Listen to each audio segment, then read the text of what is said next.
시청자 여러분 안녕하십니까? 좋은 아침입니다. 전쟁을 끝낼 마음이 없던 걸까요? 대국민 연설에서 훨씬 더 강경한 스탠스를 취한 트럼프 대통령인데요.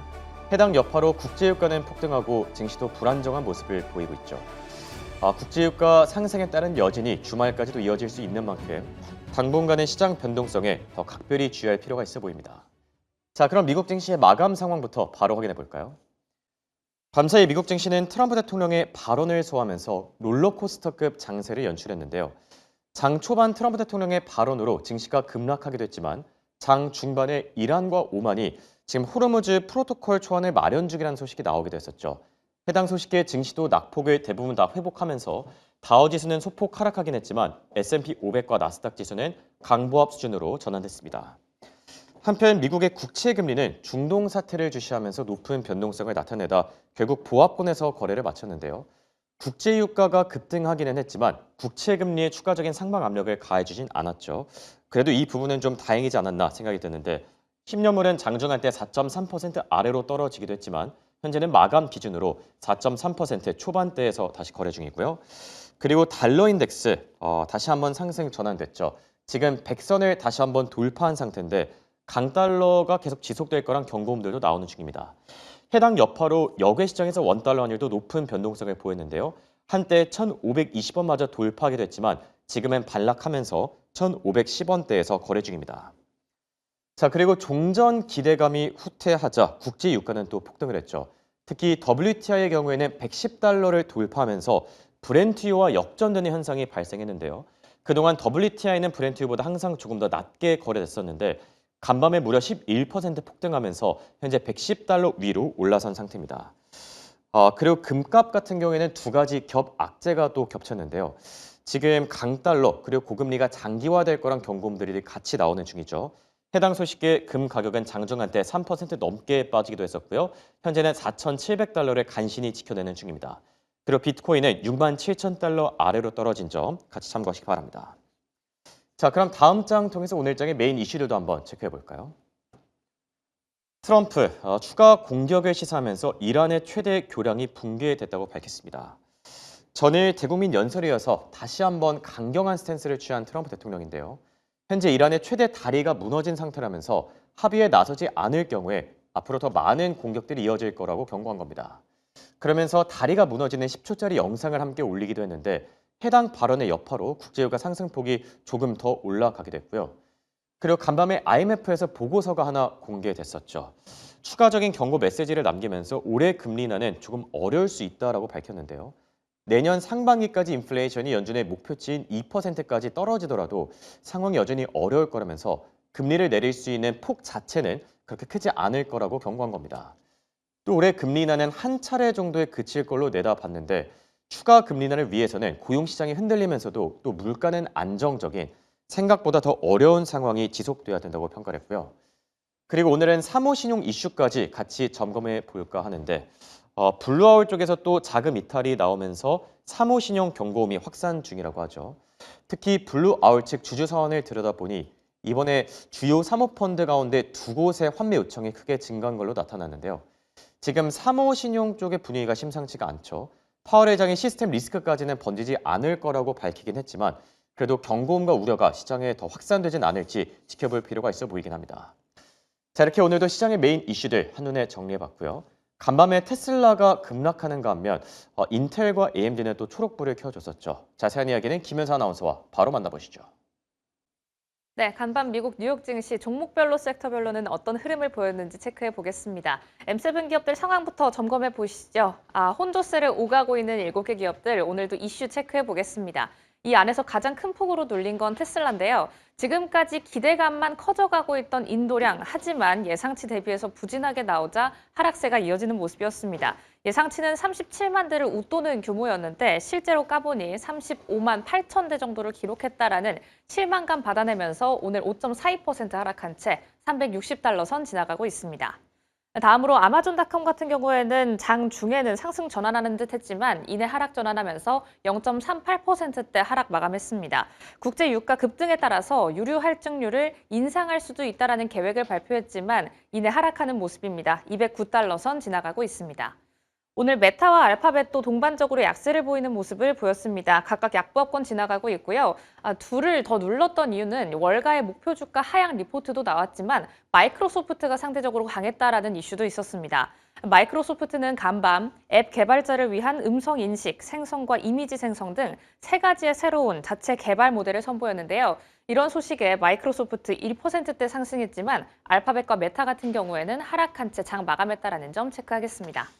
그럼 다음 장 통해서 핀비즈 맵도 열어보시죠. 전체적인 증시 분위기도 체크해 보겠습니다.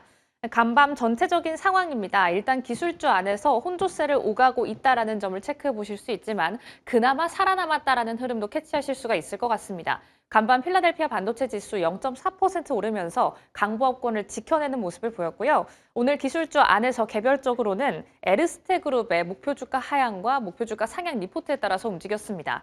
일단 브로드컴 같은 경우 강보합권을 지켜냈습니다. 0.32% 상승했는데요. 다만 목표 주가는 하향 조정됐고 이에 대한 이유로는 영업권 상각으로 인한 비용 증가 우려가 제시됐다라는 점 체크해 보시면 좋을 것 같습니다.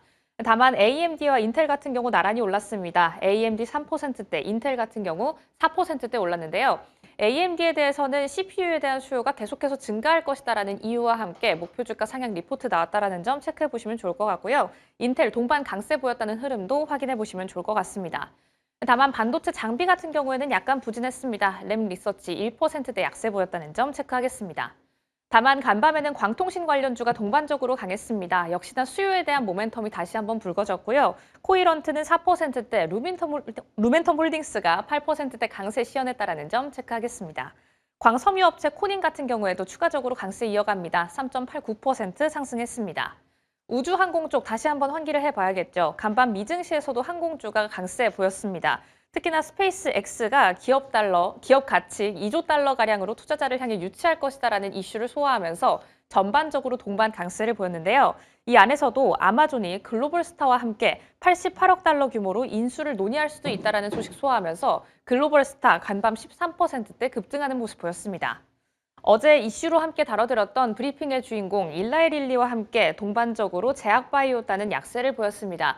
간간히 등장하는 이슈죠. 트럼프 대통령의 약가 인하 관련 행정명령 가능성이 불거지자 전체적으로 하락하는 모습을 보였는데요. 특히나 일라이 릴리가 가장 큰 폭으로 눌린 모습 확인하실 수가 있습니다. 2% 가까운 낙폭. 릴리 같은 경우에는 뱅크 오브 아메리카에서 어제 이 소식에 나왔던 파운다유를 이유로 목표 주가를 상향하는 리포트가 나왔지만 CEO가 트럼프 대통령의 약가이나 행정명령 관련 부정적인 언급을 내놓자 이를 소화하면서 약세 움직임 보였다라는 점 체크하겠습니다. 앞서 오프닝에서도 언급됐던 블루아울 캐피털 다시 한번 이슈가 업데이트가 됐는데요. 다음 장 통해서 체크해 보도록 하겠습니다. 블루아울 캐피털에 대해서 1분기 사모대출펀드 환매 요청이 점점 급증하고 있다는 이슈가 다시 한번 업데이트가 됐습니다. 무언가 엄청나게 새로운 이슈가 업데이트 됐다라기보다 이 규모가 점점 시장에 대한 불안감을 누르고 있다라는 이슈. 여기에 더해서 이런 이슈가 스태그플레이션에 대한 우려로 이어질 수 있다라는 흐름을 체크해 보시면 좋을 것 같은데요. 1분기 환매 요청 현황 한번 체크를 해 보시죠. 대표적인 펀드 두 개의 흐름을 가지고 왔습니다. OECIC와 OTIC인데요. 대표적인 펀드 그리고 기술주 중심의 펀드입니다. 여기에서 환매 요청이 많아졌다라는 뜻은 이 돈을 빌렸던 사람들이, 돈을 빌렸던 기업들이 다시 돈을 좀 내놔라라고 이야기를 하고 있다라는 거죠. 환매 요청이 22% 가까이 급증한 흐름 확인하실 수가 있고요. 기술주 중심 펀드에서는 40% 정도 정말 절반 가까이 급증했다라는 흐름을 체크하실 수가 있습니다. 지난 분기보다 훨씬 이 규모가 커진 건데요. 투자자들이 이 펀드들이 앞으로 수익을 내기 어렵다라고 판단을 했거나 다른 위험 요소를 고려하면서 한꺼번에 돈을 빼기로 했다라는 흐름이 포착이 된 겁니다. 이에 따라서 블루아울 같은 경우에는 어떤 모습을 보였을까요? 환매 한도 5%가량으로 제한했습니다. 기존에는 15% 정도 환매를 할 수 있는 이 용량을 늘려놓는 모습을 보였지만 이걸 단숨에 제한해버렸다라는 건 돈을 줄 수 없다거나 돈을 펀드에 갑자기 주게 되면 회사가 좀 빵꾸가 난다거나 혹은 다른 투자자들의 돈을 정상적으로 운용하기가 어렵다라는 판단에 15%에서 5% 정도로 확 폭을 제한해 버린 거죠. 이에 대해서 월스트리트 저널 측에서는 이런 이슈가 길게 이어진다면 역시나 장기적인 우려감으로 번질 수밖에 없고 경기 전반에 대한 민감도를 향상시킬 수 있다라고 분석하고 있습니다. 잊을만 하면 간간히 업데이트되는 블루아울 캐피털의 소식, 이런 가운데 중심은 좀 어떻게 잡아가 봐야 할까요? 지금부터 고민 바로 해결하러 가시죠. 자, 이번엔 미국 증시 핫한 이슈들, 핫한 종목들 체크해보는 굿모닝 라이브 시간입니다. 도말씀의 유진투자증권의 김지혁 PB와 함께합니다. 안녕하십니까? 네, 안녕하십니까.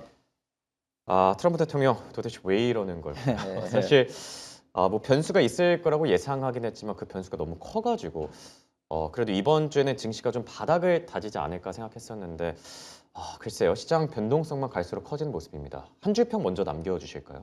예, 한 줄 평 같은 경우는 타코는 없다. 근데 그래도 이제 저가 매수로 대응한 오늘이라고 표현할 수 있을 것 같습니다. 타코는 없다. 그러니까 트럼프 대통령이 앞으로도 좀 강경한 스탠스를 취할 가능성이 있다는 얘기실까요?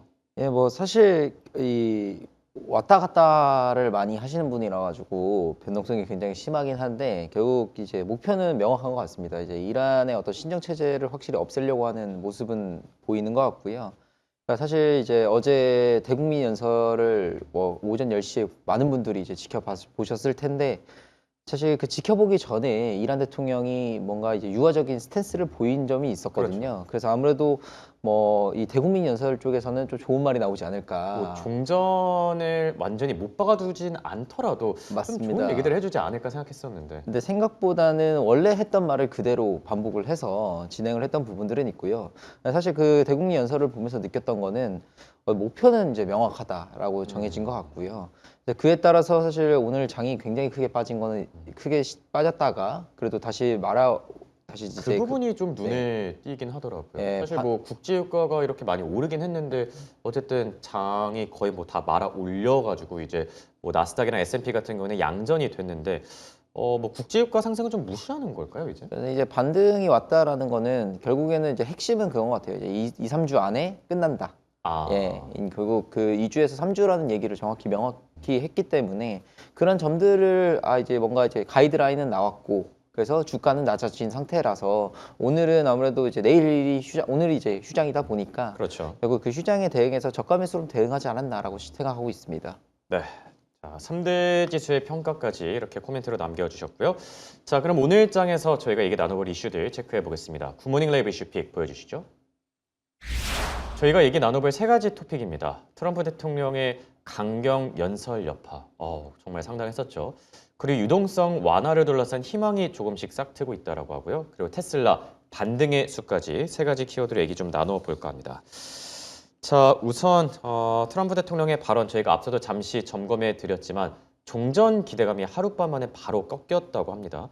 미국 증시도 이제 높은 변동성을 보이면서 좀 롤러코스터급 장세를 나타내고 있는데 현재 상황에 대해서는 어떻게 평가하고 계실까요? 그러니까 이제 이란 쪽에서는 결국 할 수 있는 부분은 그렇게 많지 않은 것 같아요. 결국 제약적인 부분들이 있는 것 같고 결국 4월 6일이라는 어떤 데드라인이 있는 건데 4월 6일 같은 경우는 이제 트럼프 대통령이 이란에 있는 에너지에 대한 인프라를 뭐 공격을 잠깐 멈춘 상태이기도 합니다. 사실 그렇죠. 그 날짜가 지나가면 결국에는 그 에너지 인프라를 건드려서 아예 이란 자체를 쑥대밭으로 만들려고 하는 이 모습들이 있고요. 그러게 되면 아예 이 인프라가 없다라는 건 결국 원시 시대로 거의 돌아간다라는 말과 동일한 말이거든요. 그렇죠. 그래서 결국에는 그 사이에 이번 주말 사이에 뭔가 이란 쪽에서도 포기하게 되는 부분들이 있을 것 같고요. 사실 이게 굉장히 트럼프 대통령을 보게 되면 지난 2018년 미중 분쟁과 굉장히 유사한 이 형태의 어떤 협상을 진행하고 있습니다. 왜냐하면 그때 당시에도 중국과 뭐 얘기를 한다 안 한다 뭐 예를 들어 이 협상에 대해서 진행된다 안 된다라는 그 설왕설래가 있었거든요. 근데 결국에는 그 주말을 겪고 바로 이제 협상 타결이 진행이 됐던 적이 있습니다. 똑같이 이번 이란 같은 경우도 이번 주말이 결국 어떤 분수령이 되지 않을까라는 생각이 들고 있고요. 결국 그 분수령을 지나가 버렸을 때는 아무래도 더 강한 타격이 이루어질 수밖에 없다라고 생각을 하고 그럼 저희는 당연히 지금 브렌트유가 굉장히 올라가고 있는 측면들이 있지만 어제 거의 뭐 11%까지 올랐던 게 지금 소폭 빠진 상태거든요. 그렇게 되면 결국에는 지금 시장에서 보는 거는 그런 것 같아요. 이제 기존에 있었던 중동에 대한 에너지 패권이 점점 이제 미국으로 빠져나가는 흐름을 계속적으로 저희는 지켜볼 필요가 있다라고 생각하고 있습니다. 네. 그리고 이 부분도 좀 짚고 넘어가야 될 것 같은데 이란과 오만이 호르무즈 통행이 프로토콜 초안을 마련 중이라고 합니다. 이게 뭐 증시에도 좀 그래도 긍정적인 재료로 반영된 것 같은데 프로토콜 초안 좀 잘 마련될 수 있을까요? 그러니까 이게 내용을 조금 뜯어보게 되면 사실 이란 쪽에서는 뭐 전시와 평시를 나눠서 지금 진행을 하겠다라고 얘기는 하지만 그러니까 이제 기존 이제 국제법상 사실 이거는 이제 어떤 지정학적인 애초에 부분이기 때문에 이 운하는 직접 건설하지 않게 되면 사실 거기서 통행권을 통행세를 받는 구조가 굉장히 어려운 그렇죠. 구조입니다. 근데 지금 이제 이런 구조에 대해서도 미국에서 굉장히 큰 비판을 하고 있고요. 사실 이렇게 아무래도 논의가 된다고 한들 결국 미국과의 논의가 없이 진행되는 거는 사실 거의 대부분 이제 이뤄질 수 없는 어떤 상태라고 저는 보고 그렇죠. 있고 미국에서도 이 호르무즈 통행권 자체를 가져가려고 하지 않을까라고 생각하고 있습니다. 결국 이제 이란이 이제 베네수엘라와 같이 친미적인 스탠스로 돌아서야만 지금 전쟁이 어느 정도 확실히 이제 뭔가 종전 분위기로 흘러가지 않을까라고 생각하고 있습니다. 네. 그리고 지금 통화정책단에서 미묘한 변화들도 조금씩 감지되고 있다고 합니다. 직접적인 완화가 아니라 자금 흐름을 조금 바꾸는 접근 방식이 나오고 있는데, 간밤에 관련해서 연준 위원들의 코멘트도 또 나오지 않았습니까? 예, 이게 델러스 연은 총재 쪽에서 이제 얘기가 나왔는데 아무래도 최근에 이제 대차 대조표 축소에 대한 얘기가 계속 나오는 것 같아요. 그리고 네. 이 대차 대조표가 너무 늘어났기 때문에 지금 연준이 그 어떤 돈에 대한 관리를 너무 방만하게 했다. 그래서 지금 미국에 있는 부채가 굉장히 늘어나는 어떤 주범이다라고 얘기가 나오고 있는데 결국 이런 점에 대해서 지금 케빈 허시 지금 연준 이제 지명자도 의장 지명자 같은 경우도 이제 지급 준비금을 축소해야 된다고 얘기합니다. 근데 이게 그렇죠. 지급준비금을 축소한다라는 얘기를 딱 듣게 되면 결국에는 이제 재차대표가 축소가 될 거고 그러면 뭔가 돈을 덜 푸는 거 아니야? 약간 이런 그렇게 생각할 느낌으로 수도 있죠. 예 맞습니다. 그래서 이게 유동성을 긴축하는 어떤 정책으로 볼 수는 있겠지만 이게 실질적으로 뜯어보게 되면 결국 유동성 완화 정책과 굉장히 비슷한데 결국 은행들의 지급준비금 비율을 조금 줄여놓고요. 그래서 이제 네. 지급준비금을 덜 한다라는 거는 결국 은행이 더 다른 곳에 투자를 할 수 있게끔 이제 진행이 되는데 보통 그 투자라는 게 국채를 보통 사는 경우가 많거든요. 그래서 지금 미국 정부에서도 하려고 하는 게 결국에는 이 연준과 재무부에 대한 어떤 비중이 너무 높기 때문에 그래서 이거를 이제 민간 쪽으로 풀어내려는 움직임이 계속적으로 보이고 있다라고 보시면 되겠습니다. 네. 그리고 테슬라에 대한 얘기 저희가 세 번째 토픽으로 좀 나눠볼까 하는데 지금 인도량이 좀 예상치를 밑돌았죠. 그러다 보니까 주가도 간밤에 한 5% 빠졌는데 그럼에도 불구하고 좀 반등의 실마리를 찾을 만한 부분들도 있다. 뭐 이렇게 코멘트를 남겨주신 것 같아요. 테슬라에 대해서는 어떻게 보고 계실까요? 그러니까 결국에는 테슬라 같은 경우는 지금 이제 어닝콜에서도 계속 얘기하지만 실적 발표 쪽에서도 얘기하지만 본인들은 이제 전기차 기업에서 이제 앞으로 FSD로 나가는 측면들을 얘기하고 있고요. 결국 그 구독에 대한 부분들을 최근에 계속 얘기를 하고 있는데 그렇죠. 결국 이 인도량 부분들이 어쩔 수 없게 이제 결부지어서 지금 오늘 주가에도 반영이 되는 것 같아요. 그래서 1분기 차량 인도량이 지금 35만 8천 대 정도 나왔는데 이게 예상치가 거의 36만 5천 대이기 때문에 이 하회됐다라는 거는 아무래도 이제 당연히 이제 전기차에 대한 업황에 대한 부분들이 계속적으로 안 좋아지고 있다라는 점들을 증빙하고는 있습니다. 근데 그럼에도 불구하고 전년 동기 대비해서는 6% 증가를 했거든요. 그러니까 이 말은 즉슨 작년 9월에 결국 이 전기차 세액 공제 법안을 이제 효력을 만료를 했음에도 불구하고 올랐다라는 점은 전 좀 고무적으로 볼 필요가 있다고 생각하고 있고요. 지금 이 고유가 장기화에 대한 이 어떤 이 흐름에 있어서 결국 지금 전기차에 대한 흐름들이 다시금 지금 얘기가 나오고 있는데 결국 이 전기차라는 거는 본질은 FSD에 있다라고 저는 생각을 하고 그렇죠. 있고요. 자율주행 쪽에서 결국 이 자율주행에 대한 소프트웨어에 대한 보급률이 과연 어느 정도 진행되는지 그리고 결국에는 지금 제가 보기에는 테슬라에 대한 판매보다 로봇택시에 대한 대중화 보급률이 어느 정도 되는지가 더 핵심 포인트인 것 같거든요. 근데 그런 점에서 봤을 때도 사실 테슬라 같은 경우는 이런 주가 하락에 있어서는 어느 정도 저가 매수로 좀 충분히 대응할 수 있다라고 생각하고 있습니다. 네. 테슬라 같은 경우는 인도량 부진에도 불구하고 그래도 투자 포인트들 그리고 장기적인 전망에 대해서는 좀 긍정적으로 평가를 해주셨고요. 그리고 사모 신용 쪽의 경고음이 계속 커지고 있다고 합니다. 블루 아울 캐피털. 사실 뭐 저희가 지금까지 뭐 이슈를 전해드리면서도 몇 번 말씀드렸지만 다시 한번 자금 이탈이 좀 나왔다라고 하는데 사모 신용 쪽 경고음 좀 괜찮은 거 맞을까요? 아니면 예. 좀 무난하게 이번에도 좀 넘어가게 될까요? 일단은 지금 얘기가 계속 나오고는 있지만 이거 지금 뭐 재무부에서도 이러한 지금 사무신용에 대한 부분들을 체킹을 하고 있다라고 얘기를 하고 있고 뭐 파월 회장도 이게 시스템 리스크까지는 안 갈 거다라고 얘기하지 않았습니까? 그렇습니다. 어느 정도 이제 컨트롤이 되고 있는 과정이라고 저는 생각을 하고 있고요. 사실 지금 뭐 이게 미국 국채가 묻어졌던 SBB 사태와는 다른 이유는 결국 지금 이 데이터 센터에 대한 어떤 투자, 이 우려, GPU에 대한 우려이기 때문에 근데 과연 그런 우려가 지금 상황, AI가 확산되고 있는 지금 상황에서는 맞을까라는 생각이 들고는 있고요. 결국에 어떤 투자자에 대한 불안감들이 너무 지금 이제 지정학적 리스크와 같이 결부지어서 올라가지 않았나라고 생각하고 있습니다. 그럼 너무 크게 걱정할 필요는 없다 이렇게 생각하시는 건가요? 예, 그렇습니다. 네, SBB 파산 사태 같은 뭐 그런 악몽은 재현될 가능성이 낮다. 확실히 뭐 그때와는 상황이 많이 다른 것 같긴 합니다. 이런 내용들도 같이 참고하시면 좋을 것 같고요. 자, 기업단 얘기들로 조금 넘어가 볼까 하는데 일라이릴리 경구용 비만약 승인 기대감이 좀 계속 커지고 있는 것 같은데 시장 판도를 좀 바꿀 만한 이벤트로 봐도 괜찮을까요? 그렇습니다. 이 경구용 비만약이 이제 승인이 이제 어제 이제 진행이 됐고 네, 결국 이제 아무래도 이제 경구용이라는 게 이제 입으로 먹는 거다 보니까 그렇죠. 이제 주사를 맞는 것보다는 훨씬 이제 먹기가 쉽다라는 점이 계속적으로 어떤 기대감으로 계속 있었는데 이게 승인됐다라고 하면서 굉장히 주가 흐름이 괜찮았고요. 이게 그 노보노디스코 쪽에서도 이제 경구용 비만약이 나왔었는데 이게 비교 임상 차원에 있어서도 체중 감량이 거의 9.2%에서 훨씬 더 높았고요. 그리고 이 혈색소 감소라고 해서 이 당화 혈색소 감소 부분에 있어서도 상대적으로 우수한 결과를 계속적으로 보이고 있습니다. 그래서 아무래도 연초 대비해서도 다른 바이오에 비해서도 굉장히 좋은 흐름을 보이고 있다라고 보시면 될 것 같고요. 결국에는 이제 주사를 맞은 원래 있었던 이 환자에 있어서도 경구용을 먹었을 때도 여전히 이제 효과가 지속된다라는 점이 굉장히 좀 고무적이다라고 볼 수 있을 것 같고 그럼 이런 게 좀 수요 폭발로 좀 이어질 가능성이 있을까요? 당연히 이제 이어질 수밖에 없다라고 생각하는 이유는 아무래도 이제 가격적인 측면을 지금 트럼프 행정부에서 약가 인하로 눌러놓고 있기 때문에 물론 약가 인하 자체가 굉장히 이 제약 쪽에서는 안 좋은 당장의 평가에서 당장의 실적에서는 안 좋을 수도 있겠지만 근데 결국에는 이제 장기적 측면에서 봤을 때 더 많은 미국인들이 더 많이 이제 이 비만약을 쓸 수 있는 부분들이 있기 때문에 그런 점에 있어서도 일라일릴리가 향후 가져갈 수 있는 어떤 성장성의 모멘텀은 유효하다라고 보시면 되겠습니다. 네, 결국 뭐 복용 편의성과 함께 효능도 좋아지면서 일라일릴리의 장기 전망에 대해서는 좀 긍정적인 얘기들이 계속 나오지 않을까 생각이 들고요.